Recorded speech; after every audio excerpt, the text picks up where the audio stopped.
안녕하세요. 솔로몬의 잠언이 끝나고 오늘부터 지혜자들의 교훈이 시작됩니다. 오늘 본문은 잠언 22장 17절에서 29절입니다. 17절.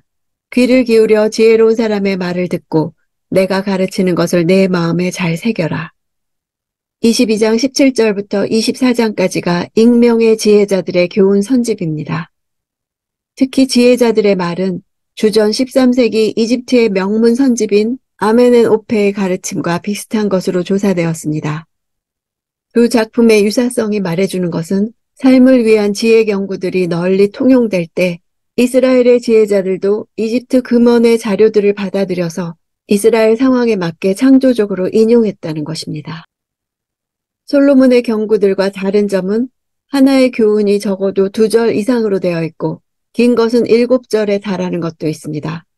주로 명령형으로 되어 있고 각각의 교훈마다 교훈을 주는 이유를 구체적으로 밝힘으로써 논리적 설득을 시도하는 방식으로 되어 있습니다. 18절. 내가 이것들을 내 마음속에 잘 간직해 그것을 모두 내 입술로 말하면 내게 즐거움이 된다. 왜냐하면 이 앞에 있어서 앞절에 대한 이유를 나타냅니다. 지혜로운 사람의 말을 듣고 마음에 새기는 이유는 그것들을 마음속에 간직해 입으로 말하는 것이 즐거움이 되기 때문입니다. 내 마음속에서 할 때 마음은 배를 나타냅니다. 지혜자들의 교훈을 배에 간직하라는 것은 그것을 잘 간직하고 소화시켜 삶에 적용시키라는 의미까지 지닙니다. 7절과 18절에는 4가지 신체 기관이 제시되는데 귀와 마음과 배와 입술입니다. 이 같은 표현들은 지혜자들의 교훈을 배우고 익히며 숙지하며 활용하고 전하는 일련의 과정을 말해줍니다. 이러한 과정을 통해 현자들의 지혜는 그것을 배우는 자의 완전한 소유가 되는 것입니다. 19절.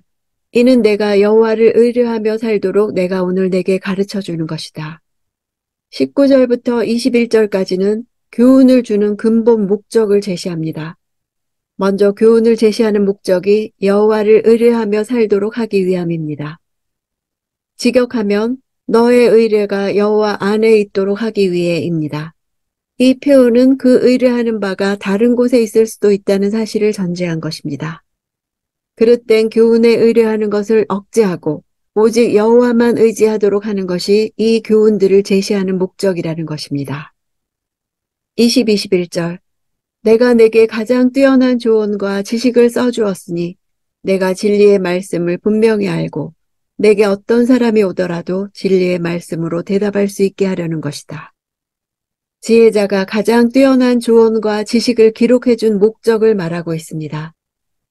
어떤 역본에는 뛰어난 대신 30이라는 숫자로 번역해서 22장 17절부터 24장까지 이르는 교훈들이 30개라고 밝히고 있습니다. 기록한 목적은 진리의 말씀을 분명히 알고 어떤 사람이 오더라도 진리의 말씀으로 대답할 수 있게 하려는 것, 즉 가르침에 부합된 삶과 받은 지혜를 구체적인 삶 속에서 구현하라는 의미입니다. 22절. 가난하다고 그 가난한 사람에게서 함부로 빼앗지 말고 불쌍한 사람을 성문에서 학대하지 마라. 가난한 사람이라는 단어는 이스라엘에서 낮은 계층의 사람들을 의미하는 단어로 물질적인 부나 사회적인 힘이 결여되어 있는 자들을 의미합니다. 사람들은 이들이 자신보다 약하다는 이유로 탈취하는 경우가 많으나 이들은 탈취의 대상이 아니라 관심을 가지고 돌봐야 할 대상입니다. 불쌍한 사람이라고 번역된 단어는 누군가에 의해 부당하게 압제를 당하거나 고통을 당하는 자를 뜻합니다. 당시 성문은 사람들의 출입이 많았기에 그곳에 시장이 형성되고 소송이나 판결이 이루어지기도 했습니다. 성문에서 불쌍한 사람을 학대하지 말라는 말은 법정에 세우지 말라는 것입니다. 불쌍한 사람은 도움을 구해도 변호해 줄 사람이 없기 때문입니다. 그들을 고통스럽게 하지 말고 도리어 보호하고 변호해야 한다는 의미입니다. 가난한 자와 불쌍한 자는 가장 힘없고 연약한 자들로서 스스로 자신을 보호할 만한 힘이 없는 자들을 가리킵니다. 성경은 이러한 자들을 보호하고 지키는 것을 율법에 명시하고 있습니다. 이렇듯 율법에 명문화한 것은 이들을 보호하는 일이 선택이 가능한 사안이 아니라 반드시 지켜야 할 의무이며 책임임을 나타낸 것입니다. 23절 여호와께서 그들을 위해 변호하시고 그들을 약탈한 사람들을 약탈하실 것이기 때문이다. 변호하신다 하는 단어는 대신 소송을 위해 싸워준다 하는 뜻으로 탈취자들이 사회적 약자들에게 걸어오는 소송을 여호와께서 대신해서 싸워주시겠다는 뜻입니다.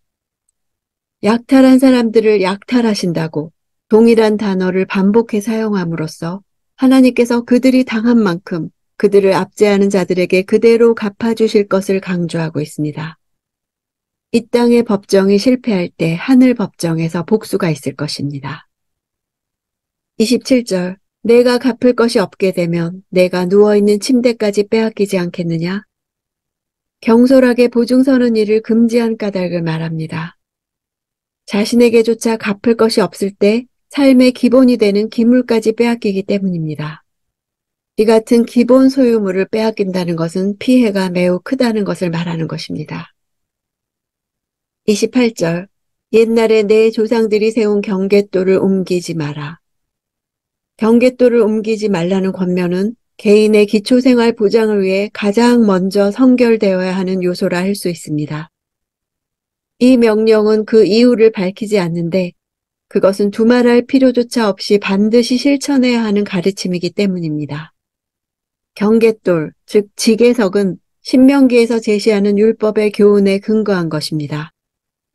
이스라엘은 가나안 땅에 입성한 후 여호수아에 의해 각 지파별로 영토를 분배받았고 그에 따라 토지의 경계를 나타내는 지계석을 놓았습니다. 이 같은 표식은 토지 매매로 인한 토지 소유의 변경을 경계하기 위함인데 토지를 상실한 백성은 불갑을 타인의 종으로 전락할 수밖에 없었습니다. 그러나 하나님의 백성은 하나님만을 주로 섬길 뿐 상호 간의 종속 관계가 성립되어서는 안 되었습니다.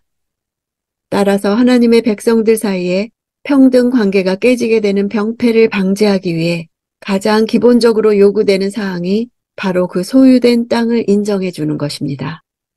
즉 조상 때부터 정해진 지파별, 가족별로 분배받은 땅이 그 후손들에게 기업으로 고스란히 대물림되어야 했으며 어떠한 경우에도 변경되는 일이 없어야 했습니다. 본문은 앞에 26, 27절과도 연관시켜 이해할 수 있습니다. 즉 빚 보증으로 경제 파탄에 이르러 종으로 전락할 수밖에 없는 경우에 처했다 할지라도 그들의 기업만큼은 그대로 인정되어야 한다는 교훈입니다. 29절 자기 일에 솜씨가 부지런한 사람을 보았느냐? 그런 사람은 왕들 앞에 설 것이며 낮고 천한 사람들 앞에 서지는 않을 것이다. 무엇을 하든 어떤 임무를 받았든지 자격을 갖춘 사람이 되도록 도전합니다. 솜씨가 부지런하다는 것은 아주 신속하면서도 숙련된 일꾼이 지닌 뛰어난 재능을 뜻합니다. 이러한 숙련된 자의 탁월함과 유익을 나타내기 위해 왕과 천한 사람들이란 대조적인 표현을 사용하고 있습니다. 왕들 앞에 선다는 것은 많은 사람들로부터 그 능력을 인정받아 귀하게 쓰임받게 될 것이라는 의미이며 천한 사람들 앞에 선다는 것은 사람들로부터 능력을 인정받지 못해 무시당할 것이란 뜻입니다. 숙련된 재능을 소유할 수 있도록 부지런히 노력해야 함을 교훈하고 있습니다. 지혜자는 우리의 확신을 여호와께 두게 하기 위해 오늘 우리에게 전했다고 말합니다.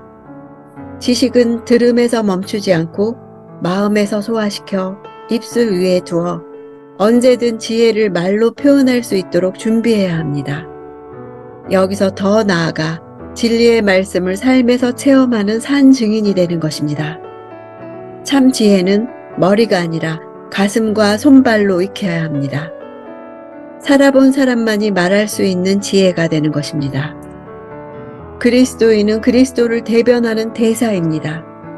사람들에게 진리를 알게 하는 일이 우리의 일입니다. 때에 맞는 말씀이 바로바로 떠오르나요? 하루에도 수시로 말씀이 생각나 결정을 잘 내리도록 이끌어주나요? 하나님을 신뢰하고 옳은 길을 택해야 할 순간에 말씀이 힘이 되어주나요? 예수님은 하나님의 말씀을 혼자만 간직하신 것이 아니라 무한한 대가를 치르시고 우리에게 알려주셨습니다. 구원이 나의 행위에서 나지 않고 예수님이 이루신 일로 말미암았으니 오늘도 그리스도의 대사로 사는 소명을 잘 감당하기 원합니다.